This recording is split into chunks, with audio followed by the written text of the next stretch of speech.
Entramos con el análisis. Para ello nos acompaña Breno Alman, periodista, director de Ópera Mundi, nos acompaña desde Sao Paulo. Breno, qué gusto saludarte. Muy buenas noches. Hola, Tatiana Páez. Una felicidad poder hablar acá con los que nos escuchen por Telesur. Muchísimas gracias, Breno. Siempre la alegría para nosotros de escucharte. Breno, hablemos primero de historia. ¿Hace cuánto tiempo, dice la historia, que no se vivía una situación de estas en Brasil?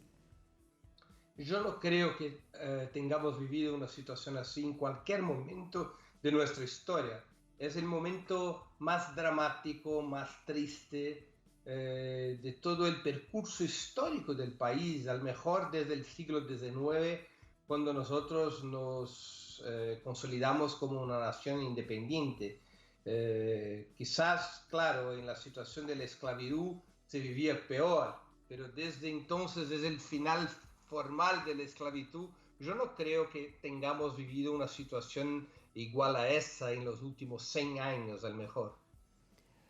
Se calcula de manera discreta que son más de 19 millones de personas que pueden pasar más de 24 horas sin nada que comer.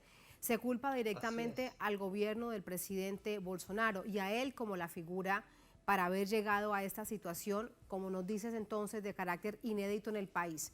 Pero, ¿qué fue lo que sucedió para llegar a este punto? ¿Qué ha sido lo más grave de todo lo que ha hecho el gobierno y el presidente Bolsonaro? Mira, yo creo que hay tres grandes razones, todas las tres bajo la responsabilidad de Bolsonaro. La primera es el recorte de los programas sociales. Sencillamente, los recursos financieros del Estado, incluso los recursos que son decididos por el Parlamento, no llegan a las personas. Incluso el apoyo emergencial, que era una renta alrededor de $100, que después bajó para $50, esos recursos se han, además de disminuido, no llegan a las personas. No hubo una política del Estado, especialmente durante esos casi 2 años de pandemia, para socorrer el pueblo. Hay una segunda razón, que el descontrol de la política económica. Hubo una tremenda devaluación de la moneda brasileña, el real, una tremenda devaluación frente al dólar y al euro. ¿Qué se pasa? Los grandes terratenientes, los grandes exportadores de soya, de arroz y de otros granos, además de los exportadores de carne, han cambiado sus precios internos para que su margen en el mercado local sea la misma que están obteniendo en el mercado internacional cuando se convierte el dólar por el real. Entonces, eso provocó una tremenda inflación de los alimentos en el país. Hubo aumento de precio, por ejemplo, de la carne, está como por alrededor de los 40-50% de aumento del precio de la carne. El mismo se aplica para el arroz y para otros alimentos que están bajo esa presión inflacionaria.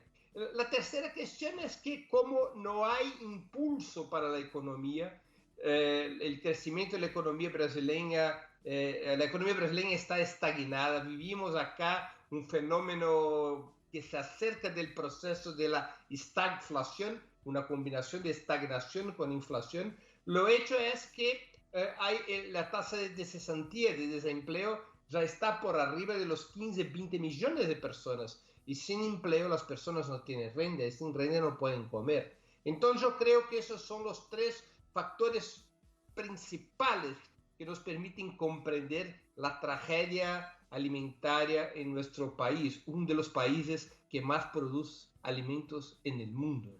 Paradójicamente, nos hablas de 15 o 20 millones de personas que en promedio han perdido el empleo y es aproximadamente el mismo número de personas que están pasando hambre en el país, de acuerdo a ese informe de expertos. Quiere decir entonces que son cifras que sí son consonadas de acuerdo a lo que dicen estos analistas. Y lo planteo así porque tampoco cuando buscamos y escudriñamos, Breno, las cifras de manera oficial, por ejemplo, del Ministerio de Economía, pues esas cifras no existen, esas cifras no aparecen.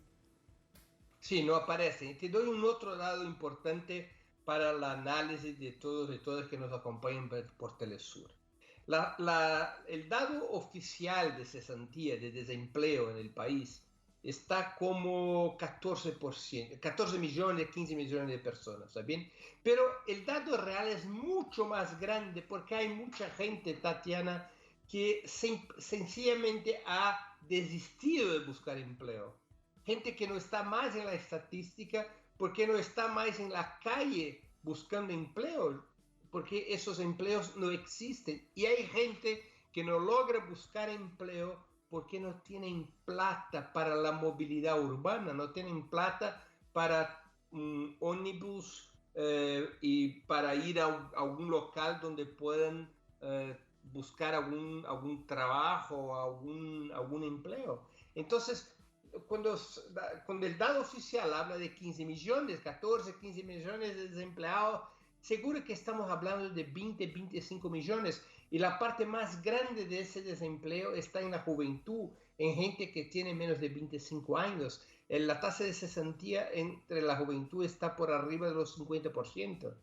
Es una tragedia monumental, o sea, es una tragedia muy, muy impresionante la que se pasa en Brasil bajo Bolsonaro. Sí, recuerdo lo que se ha dicho por parte de expertos epidemiólogos sobre la COVID-19, que es una catástrofe lo que vive el país. Ahora también vemos que se trata de una catástrofe de carácter social. El gobierno del presidente Bolsonaro, Breno, dice que se han tenido que eliminar los programas sociales porque no hay dinero. ¿Cuál es la verdad de esto? No hay dinero en el país, es casi como si el país está quebrado, por eso tenemos que eliminar los programas sociales y por eso hay que feriar todo lo público y volverlo privado. Eso es una gran mentira. Un país está en quiebra cuando no tiene plata para honrar sus compromisos internacionales. Eso que es la quiebra de un país. Y el país tiene casi 400.000 millones de reservas en dólares, reservas dejadas por los gobiernos de Lula y Dilma. El país, para solventar los compromisos internos del Estado, lo hace en moneda nacional. ¿Cómo puede estar quebrado un país que tiene que pagar sus compromisos en moneda nacional? Eso es una gran mentira. Además, jamás en nuestra historia, Tatiana, los ricos ganaron tanta plata como durante la pandemia. Es el récord absoluto de la ganancia de los bancos, por ejemplo. La ganancia del agrobusiness, del agronegocio, es espectacular. Te informo que es la primera vez en la historia que la tasa de ganancia de un negocio lícito es más grande que de los negocios ilícitos, como el contrabando y el tráfico de drogas. La tasa de ganancia del agronegocio en Brasil es espectacular. Entonces, evidentemente que hay plata. Si el gobierno buscase la plata con los ricos a través de una política de impuestos o una política de tasas emergenciales para combatir la hambre, si el gobierno impusiese una política de recaudación de los impuestos sobre el sector financiero, el agronegocio, que no paga impuestos en Brasil. El agronegocio gana una fortuna con la exportación y no paga un centavo de impuesto por las exportaciones. Entonces, el gobierno tendría muchas posibilidades de buscar plata para reforzar los programas sociales y no lo hace. No lo hace porque es un gobierno que está a servicio del agronegocio, de los bancos, de las grandes corporaciones nacionales e internacionales. Es una elección de clase lo que hace, es enriquecer los más ricos e empobrecer los más pobres. Eso no tiene nada que ver con falta de plata. No les importa el pueblo en general, solamente sus negocios. Es en conclusión esto tan lamentable que está sucediendo en el país. Breno, gracias por ayudarnos a comprenderlo. Muy buenas noches. Buenas noches, siempre a la orden de Telesur. Un gran abrazo a todos. Un gran abrazo. Gracias, Breno. Muy buenas noches. Gracias.